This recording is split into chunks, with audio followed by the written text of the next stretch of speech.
equals does your device need fixing? We offer a free diagnosis. We pick up and deliver right to your door, no calls or travel needed. We send you a quote before repairing, and only go ahead if you approve it. Easy, transparent, and professional. Link in description. To start, ensure you have a screwdriver and a soft cloth for cleaning. First, unplug your Dyson SV17. Remove the screws from the motor cover using your screwdriver. Keep these screws safe for reassembly.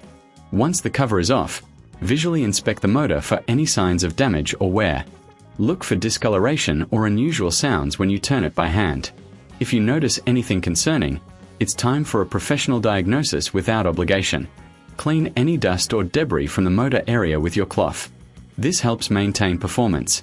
After cleaning, replace the motor cover and secure it with the screws. Remember, if you need assistance, we offer pickup and delivery at your home. No calls, no travel, just convenience. Before any repair, we provide a quote before repair, ensuring you know the costs upfront.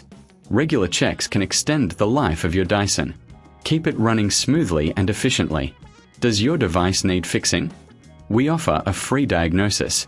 We pick up and deliver right to your door, no calls or travel needed. We send you a quote before repairing, and only go ahead if you approve it. Easy, transparent, and professional. Link in description.